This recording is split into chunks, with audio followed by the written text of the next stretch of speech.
ఈరోజు మరో కొత్త కథతో మీ ముందుకు వచ్చేసాను. Welcome to our channel little soldiers.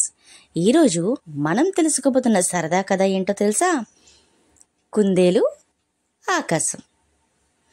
ఇంకెందుకు ఆలస్యం, అందరూ రెడీగా ఉన్నారా? పదండి అయితే కథలోకి వెళ్ళిపోదాం. అనగనగనగనగా ఒక అడవిలో ఒక కుందేలు ఒకరోజు చెట్టు కింద హాయిగా నిద్రపోదామని ఒక మంచి కునుకు తీసింది. అది నిద్రలో ఉండగా దానికి ఒక కల వచ్చింది. కలలో ఆకాశం దాని మీద విరిగి పడిపోతున్నట్టుగా అది కలగంది. ఇంతలో దాని పక్కన ఢామ్ అని ఒక పెద్ద శబ్దం వినిపించింది. వెంటనే అది భయంతో పరుగులు తీసింది. గబగబా గబగబా పరిగెడుతుంటే దానికి ఒక జింక కనిపించింది. కుందేలు కుందేలు, ఎందుకు అలా పరిగెడుతున్నావు అని అడిగింది. దానికి కుందేలు, ఆకాశం విరిగిపడుతోంది, పద పద పరిగెడదాం, తొందరగా పరిగెట్టి మన ప్రాణాలు కాపాడుకుందాం అని చెప్పింది. జింక కూడా కుందేలు వెనకాతలే పరిగెట్టింది. అలా కుందేలు జింక పరిగెడుతుంటే వాటికి ఒక ఎలుగుబంటి కనిపించింది. ఏయ్, ఎందుకు మీరు అలా పరిగెడుతున్నారు అని అడిగింది. దానికి జింక, ఆకాశం విరిగిపడుతోంది, పద పద పరిగెట్టి మన ప్రాణాలు కాపాడుకుందాం అని చెప్పింది. వెంటనే కుందేలు జింక ఎలుగుబంటి కలిసి పరిగెత్తడం మొదలుపెట్టాయి. అవి మూడు అలా పరిగెడుతుంటే వాటికి ఒక పులి కనిపించింది.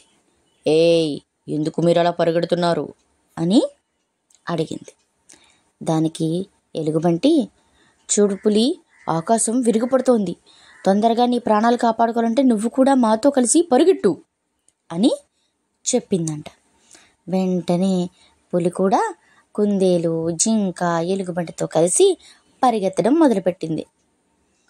అవి అలా పరిగెడుతూ పరిగెడుతూ వెళ్తూ ఉంటే వాటికి అడవికి రాజైన సింహం కనిపించింది. ఏయ్, ఆగండి, మీరందరూ ఎందుకు అలా పరిగెడుతున్నారు అని గర్జించి అడిగింది.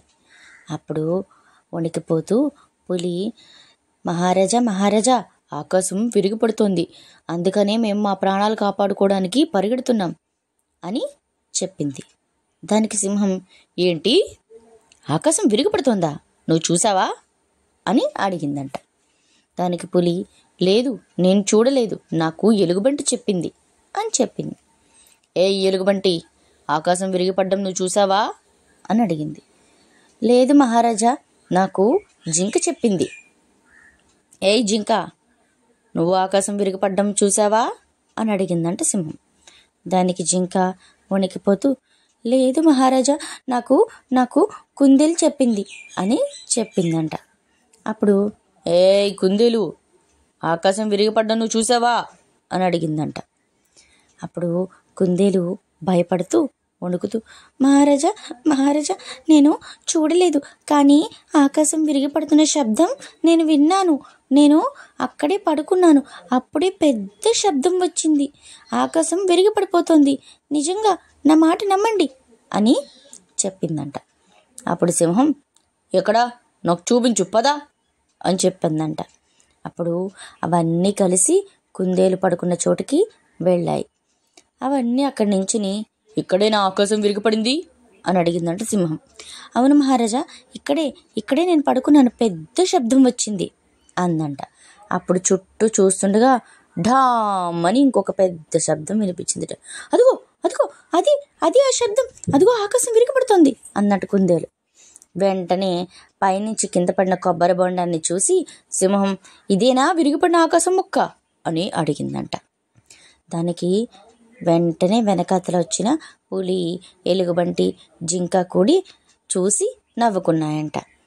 అప్పుడు సింహం కోపంగా, ఛీ మూర్ఖురాళ్ళారా, కుందేలంటే బుద్ధి తక్కువది, చిన్న ప్రాణి, అది చెప్పిన మాట విని మీరు కూడా ఇలా దాని వెనకాతల పరిగెట్టుకుంటూ వెళ్తారా? చెప్పుడు మాట విని ఇప్పుడు ఏది నమ్మకూడదు, మన కళ్ళతో చూస్తే గానీ నిజానిజాలు బయటపడవు అని చెప్పిందంట. చూసారా పిల్లలు, అందుకే ఎప్పుడు నిజానిజాలు తెలియకుండా మనం ఎవరో చెప్పిన మాటలు విని ఏ నిర్ణయం తీసుకోకూడదు. ఈ కథ మీకు నచ్చింది కదా? అయితే మీ ఫ్రెండ్స్తో కూడా షేర్ చేసుకోండి. ఇలాంటి మరొక మంచి కథతో మళ్ళీ కలుద్దాం. మీరందరూ మన ఛానల్ని లైక్, షేర్ అండ్ సబ్స్క్రైబ్ చేసుకోవడం మర్చిపోకండి. Tata, bye bye.